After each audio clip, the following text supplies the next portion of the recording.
Assalamualaikum students. Today we are going to talk about control and coordination. Control and coordination दो words का combination है. First word है control and second word है coordination. Control से मुराद है control center. कोई भी ऑर्गेनाइजेशन, मशीन, कंपनी या human body, even metropolitan area, हर एक चीज़ का एक कंट्रोल सेंटर ज़रूर होता है जो उसमें होने वाली तमाम एक्टिविटीज़ को कंट्रोल कर रहा होता है. ह्यूमन बॉडी के अंदर ये जो कंट्रोल सिस्टम है वो है brain and spinal cord along with the network of nerves जो पूरी बॉडी में फैला हुआ होता है. ये सारे का सारा सिस्टम आपकी बॉडी का एक कंट्रोल सेंटर होता है जो आपकी बॉडी में होने वाली तमाम एक्टिविटीज़ को कंट्रोल कर रहा होता है. जैसे हम डे टू डे लाइफ में बहुत सी एक्टिविटीज़ को परफॉर्म करते हैं. देखना इट्सेल्फ एन एक्टिविटी. आप सोते हैं, खाते हैं, पीते हैं और उसके नतीजे में आपकी बॉडी में डिफरेंट प्रोसेसेस जो हो रहे होते हैं, digestive system, circulatory system, respiratory system, ये सारे के सारे सिस्टम जो हैं वो आपकी बॉडी में होते हैं. ये सब के सब एक जगह कंट्रोल हो रहे होते हैं और वो कंट्रोल है आपकी बॉडी का ब्रेन एंड स्पाइनल कॉर्ड. इस इमेज में आपको सेंटर में ब्रेन एंड स्पाइनल कॉर्ड नज़र आ रहा है. लेफ्ट हैंड साइड पर नेटवर्क ऑफ नर्व्स नज़र आ रही हैं. जैसे एक दरख्त होता है, उसकी डिफरेंट ब्रांचेस होती हैं, हर तरफ फैली हुई होती हैं. बिल्कुल इसी तरीके से आपकी बॉडी में भी जो है दरख्त की तरह से ये सारी की सारी शाखें फैली हुई होती हैं और इनको आप कहते हैं नेटवर्क ऑफ नर्व. और बेसिकली यही नेटवर्क ऑफ नर्व्स होता है जो आपकी बॉडी में होने वाले कोई भी चेंज को डिटेक्ट करता है और डिटेक्ट करने के बाद आपके ब्रेन को एक मैसेज फॉरवर्ड करता है कि इस हिस्से में ये प्रॉब्लम है, यहाँ पर पेन है, कोई इमोशन है या कोई भी चीज़ जो है वो आउटर साइड से थर्मो रिसेप्टर्स होते हैं जो कि कोल्ड या हीट को जो है सेंस करते हैं और सेंस करने के बाद आपके ब्रेन को मैसेज फॉरवर्ड करते हैं और आपका ब्रेन उसके नतीजे में एक रिस्पॉन्स जारी करता है इफ़ेक्टर्स के ज़रिए. अब इसमें कौन कौन से सेल्स इन्वॉल्व हैं, न्यूरॉन्स इन्वॉल्व हैं, उनकी कौन सी टाइप्स इन्वॉल्व हैं, किस तरीके से नर्व इम्पल्सेस होती हैं, वो सब की सब हम इंशाल्लाह पढ़ेंगे. तो इस लेफ़्ट हैंड साइड पे और राइट हैंड साइड पे इमेज पे जो है वो आपको ऑर्गन्स नज़र आ रहे हैं. अब ये सारे ऑर्गन्स आपकी बॉडी में डिफरेंट तरह के फंक्शंस को परफॉर्म करते हैं. सेंटर में stomach, small and large intestine है जो कि पार्ट्स हैं डाइजेस्टिव सिस्टम के. इसके अलावा रेस्पिरेटरी सिस्टम के ऑर्गन्स हैं, ब्लड सर्कुलेटरी सिस्टम है. ये सारे के सारे ऑर्गन्स आपकी बॉडी के अंदर जो है वो आपके कंट्रोल सेंटर के अंदर परफॉर्म हो रहे होते हैं या वहाँ पर इंफॉर्मेशन मौजूद होती है कि किस वक्त क्या काम होना है. नेक्स्ट वर्ड है कोऑर्डिनेशन. कोऑर्डिनेशन जो है इस इलस्ट्रेशन में कोऑर्डिनेशन का वैसे मतलब होता है तरतीब देना, रब्त पैदा करना, हम आहंगी करना.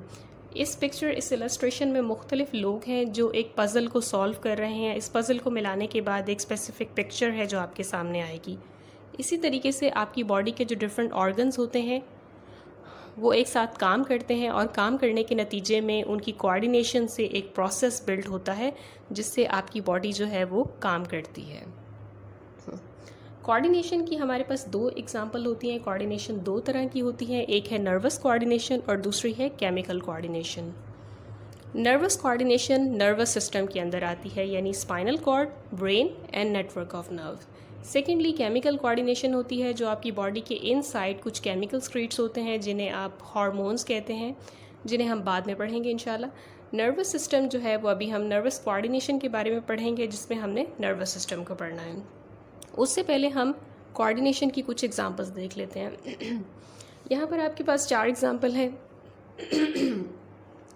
पहली एग्जांपल है आपके पास इस स्क्रीन में एक पर्सन है जो कि रनिंग या जॉगिंग कर रहा है, यानी इस वक्त वो एक्सरसाइज में इन्वॉल्व है. तो एक्सरसाइज के नतीजे में या सिंपल वॉकिंग के नतीजे में जो लेग के स्केलेटल मसल्स हैं वो इन्वॉल्व होते हैं और इसके नतीजे में हार्ट बीट तेज़ होना शुरू हो जाती है. अगर एक नॉर्मल पर्सन है जो वॉक कर रहा है तो उसकी हार्ट बीट इतनी ज़्यादा तेज़ नहीं होगी.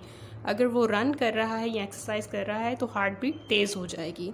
तो ये एक स्ट्रेस मैकेनिज़्म है जो आपके ब्रेन को ऑलरेडी एक सिग्नल दे दिया जाता है कि हार्ट बीट है जो तेज़ होगी और इसके नतीजे में ग्लूकोज है जो आपके ज़्यादा कंज्यूम होगा और हीमोग्लोबिन ऑक्सीजन को ज़्यादा प्रोड्यूस करेगी क्योंकि आपके मसल को इस वक्त ऑक्सीजन की ज़्यादा ज़रूरत है. तो आपका ब्रेन सिर्फ नॉर्मल वे में काम नहीं करता, वो हर तरह के स्ट्रेस मैकेनिज़्म के लिए आपकी बॉडी को रेडी करता है कि इस वक्त जो है काम तेज़ होगा, यानी जब आप रन करेंगे तो सारी चीज़ें तेज़ चलेंगी, हार्ट बीट भी, ऑक्सीजन भी ज़्यादा चाहिए, ग्लूकोज भी ज़्यादा कंज्यूम होगा. तो आपका ब्रेन जो है वो इस तरह के स्ट्रेस मैकेनिज़्म के लिए भी आपकी बॉडी को रेडी करता है.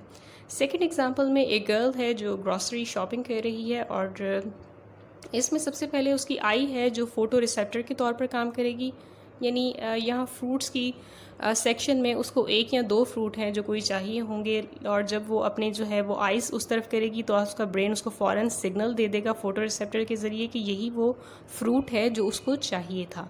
और इसके नतीजे में, इसके इफ़ेक्ट में ये होगा कि उसका हाथ फ़ौरन उस तरफ उठ जाएगा और वो उसको ग्रैब कर लेगी। So this is a very simple example of coordinate mechanism. And third example में जो है ये पर्सन आप देख रहे हैं, जैसे ही वो सनलाइट की तरफ देखेगा, हमें पता है कि हमारी जो आइज़ हैं वो बहुत ज़्यादा लाइट को रिसीव नहीं कर सकती, बहुत ज़्यादा लाइट को टॉलरेट नहीं कर सकती। तो इसके नतीजे में ये होगा कि आपकी जो आइज़ की रॉड और रेटिना है वो थोड़ा सा कॉन्ट्रैक्ट हो जाएगा, और आपका हाथ जो है वो फ़ौरन आपके चेहरे या आइज़ की तरफ एक शेड प्रोड्यूस करेगा। So it's a very simple reaction to a coordinate mechanism. Last example में जो है आपके जो स्किन है, यहाँ फिंगर टिप है जो एज अ रिसीव कर रही है कोल्ड, ये किसी कोल्ड या किसी हॉट चीज़ को डिटेक्ट करेगी, और डिटेक्ट करने के बाद आपके ब्रेन को मैसेज जाएगा कि ये चीज़ जो है वो आपकी स्किन अगर ज़्यादा देर के लिए इसको टॉलरेट नहीं कर सकती, तो इसके नतीजे में आपका ब्रेन इफेक्टर सेंड करेगा और फ़ौरन से आप उस चीज़ से अपना हाथ हटा लेंगे। नेक्स्ट हमारा टॉपिक है नर्वस सिस्टम। नर्वस सिस्टम को आसाबी निज़ाम भी कहते हैं, यानी आपकी बॉडी में जो भी काम हो रहे होते हैं वो सब के सब नर्वस सिस्टम के कंट्रोल में होते हैं। जैसे आप ब्रीथिंग कर रहे हैं, आपके पास फीलिंग्स हैं, इमोशंस हैं, आप सोच रहे हैं, चल रहे हैं, खा रहे हैं, all these functions and even other functions जो आपकी बॉडी में परफॉर्म हो रहे हैं वो सब के सब आपके इस आसाबी निज़ाम, इस नर्वस सिस्टम के अंडर हो रहे होते हैं। आपका ये नर्वस सिस्टम जो है वो 3 चीज़ों पे मुश्तमिल होता है। पहला है ब्रेन, देन स्पाइनल कॉर्ड और नर्व्स का नेटवर्क। नर्वस सिस्टम आपका 2 टाइप का नर्वस सिस्टम होता है। एक का है central nervous system CNS, peripheral nervous system PNS। Central nervous system अपनी जगह पे सेंटर में मौजूद होता है, यानी ये एक ही सेंटर में आपके दिमाग में मौजूद होगा। इसमें आपका ब्रेन और स्पाइनल कॉर्ड होता है, और पेरिफेरल से मुराद ये है पेरीफ्री से निकला हुआ है, फैला हुआ, यानी इसकी शाखें हैं। तो ये पेरीफ्री आपकी पूरी बॉडी में जब स्प्रेड हुई होती है तो इस सिस्टम को आप पेरिफेरल नर्वस सिस्टम कहेंगे, और जो सेंटर में मौजूद है यानी ब्रेन और स्पाइनल कॉर्ड, उसको आप सेंट्रल नर्वस सिस्टम कहेंगे। सेंट्रल नर्वस सिस्टम में कौन कौन से ऑर्गन्स इन्वॉल्व हैं? Brain and spinal cord. और पेरिफेरल नर्वस सिस्टम में नेटवर्क ऑफ नर्व्स इन्वॉल्व हैं। अब नर्वस कोऑर्डिनेशन की एक बहुत सिंपल सी स्टेप्स हैं जो उसमें इन्वॉल्व हुए होते हैं। सबसे पहला स्टेप है स्टिमुलाई। स्टिमुलाई या स्टिमुलस, स्टिमुलस सिंगुलर है और स्टिमुलाई प्लूरल है। इसे कहते हैं कोई भी चेंज या कोई भी सिग्नल। अब ये सिग्नल जो है वो एक्सटर्नल भी हो सकता है, इंटरनल भी हो सकता है। एक्सटर्नल से मुराद है आपको बाहर से कोई सिग्नल मिलेगा, और इंटरनल से मुराद है आपकी बॉडी के इनसाइड आपको कोई सिग्नल मिलेगा। अब ये चेंज या सिग्नल तो मिल गया, आपको कहीं से भी प्रोड्यूस हो गया। अब आपके पास कोई ऐसी चीज़ ज़रूर होनी चाहिए जो इसको चेंज को समझ सके, अंडरस्टैंड कर सके और इसको डिटेक्ट कर सके। और इसको सेंस या डिटेक्ट करने के लिए जो चीज़ आपके पास होती है उसे आप कहेंगे रिसेप्टर। रिसेप्टर के बाद रिसेप्टर्स सबसे पहले चेंज प्रोड्यूस हुआ, चेंज को डिटेक्ट किया गया, और डिटेक्ट करने के बाद इसको ब्रेन को पहुंचा दिया गया, और उसके नतीजे में एक इफ़ेक्ट प्रोड्यूस होगा, और उस इफ़ेक्ट को जो चेंज की तरफ जाएगा, यानी चेंज के नतीजे में अब वो इफ़ेक्ट पॉजिटिव है, नेगेटिव है, it depends on the situation. तो ब्रेन को जब मैसेज मिलता है तो उसके नतीजे में वो अपना एक इफ़ेक्ट सेंड करता है विद द हेल्प ऑफ इफ़ेक्टर्स जो कि न्यूरॉन्स होते हैं, और इसके बाद ये सारे का सारा रिस्पॉन्स जो है वो पूरा हो चुका है। और ये स्टिमुलाई आपको पता है एक्सटर्नल भी होते हैं, इंटरनल भी होते हैं। जैसे हम इसकी एक बहुत सिंपल एग्जांपल ले लेते हैं जो अभी हमने थोड़ी देर पहले पढ़ी भी हुई है, कि जैसे ही आपकी स्किन जो है किसी हॉट या कोल्ड ऑब्जेक्ट को सेंस करती है, तो सेंस करने के नतीजे में आपको जो सेंस करने वाले ऑर्गन्स हैं वो इसमें आपकी स्किन इन्वॉल्व होगी। जो रिसेप्टर है वो आपकी स्किन है, और स्किन जो है आपके ब्रेन को मैसेज सेंड कर देगी, और आपका ब्रेन जो है वो फ़ौरन मसल्स को पुल अवे कर देगा, यानी आप अपना हाथ वहाँ से हटा देंगे, आपके जो मसल्स हैं वो उसको खींच देंगे। तो इस तरीके से एक सिंपल जो है वो नर्वस कोऑर्डिनेशन के स्टेप्स जो हैं वो इन्वॉल्व होते हैं। सबसे पहला है स्टिमुलाई। स्टिमुलाई कोई भी चेंज या कोई भी सिग्नल जो इवोक करता है यानी उभारता है किसी फंक्शनल रिएक्शन के लिए, कोई भी ऐसी चीज़ जो आपको सिग्नल देगी और उसके नतीजे में कोई रिएक्शन प्रोड्यूस हो, उसको आप कहेंगे स्टिमुलस। यहाँ पर स्टिमुलस की हमारे पास 3 एग्जाम्पल है। सबसे पहली एग्जाम्पल है कि जो प्लांट्स की स्टेम है वो लाइट की तरफ, सनलाइट की तरफ बेंट होती हैं, तो इसमें स्टिमुलस है हमारे पास सनलाइट, और रिस्पॉन्स ये है कि स्टेम जो है वो उसकी तरफ जा रहे हैं, लाइट की तरफ बेंट कर रहे हैं, लीन कर रहे हैं। सेकेंड एग्जाम्पल में जो आपकी ईयर है, अगर आप कोई नॉइज़ सुनते हैं तो आप फ़ौरन उसकी तरफ देखने लग जाते हैं, तो स्टिमुलस है नॉइज़, और रिस्पॉन्स क्या है आपका उसकी तरफ बेंड करना या टर्न करना। एंड लास्ट एग्जांपल जो हम 1-2 बार पहले भी डिस्कस कर चुके हैं, वो है स्टिमुलस होता है हीट। जब आपका स्किन हीट को डिटेक्ट करेगी तो आप फ़ौरन पुल अवे कर लेंगे अपने हाथ को वहाँ से। सेकेंड स्टिमुलाई के बाद रिसेप्टर्स होते हैं जो कि स्पेशलाइज सेल्स या ग्रुप ऑफ स्पेशलाइज सेल्स होते हैं। असल में ये प्रोटीन्स ही होती हैं, प्रोटीन इन नेचर होते हैं जो आपके सिग्नल्स को डिटेक्ट करते हैं, सेंस करते हैं, और ये रिसेप्टर्स आपकी बॉडी में जो सेल मेम्ब्रेन है, सेल मेम्ब्रेन के अंदर एम्बेड हुई होती है, यानी उसके अंदर मुनसब हुई होती है, बिल्कुल इसी तरीके से जिस तरह से वो इसका पार्ट है। और ये रिसेप्टर जैसे ही किसी सिग्नल को सेंस करते हैं तो ये लॉक एंड की मॉडल का काम करते हैं। अब यहाँ पे आपको ये जो पिक्चर बनी हुई नज़र आ रही है, ये फ्लूइड मोज़ेक मॉडल की पिक्चर है, जो फैटी एसिड्स के मॉलिक्यूल हैं और प्रोटीन है, यानी प्रोटीन और लिपिड, लिपिड बाइलेयर मेम्ब्रेन है, दोनों तरफ लिपिड्स हैं और सेंटर में प्रोटीन एम्बेड हुए हैं, और प्रोटीन के एम्बेड अंदर होने के साथ साथ उसमें स्पेशलाइज्ड प्रोटीन है जिन्हें आप रिसेप्टर्स कहेंगे। जैसे ये रेड कलर की ट्राइंगल है जो इसके अंदर फिक्स हुई हुई है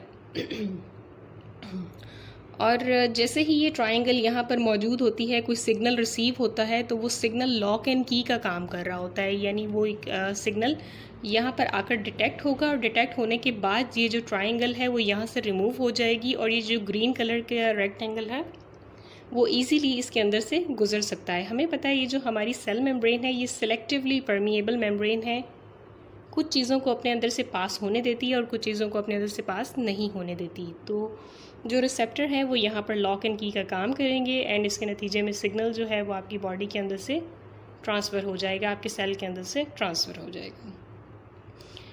ये रिसेप्टर सिर्फ आपकी सेल मेम्ब्रेन के अंदर नहीं होता, मोस्ट ऑफ द टाइम ये साइटोप्लाज्म के अंदर भी होता है, यानी रिसेप्टर सिग्नल को डिटेक्ट करने के बाद साइटोप्लाज्म के अंदर जाने देंगे और साइटोप्लाज्म के अंदर जाने के बाद स्पेसिफिक रिसेप्टर्स हैं जो उसको सेंस करेंगे। तो रिसेप्टर्स जो हैं वो आपके पास उसकी लोकेशन 2 होती हैं, एक तो सेल मेम्ब्रेन और दूसरी जो है इनसाइड सेल मेम्ब्रेन यानी साइटोप्लाज्म के अंदर।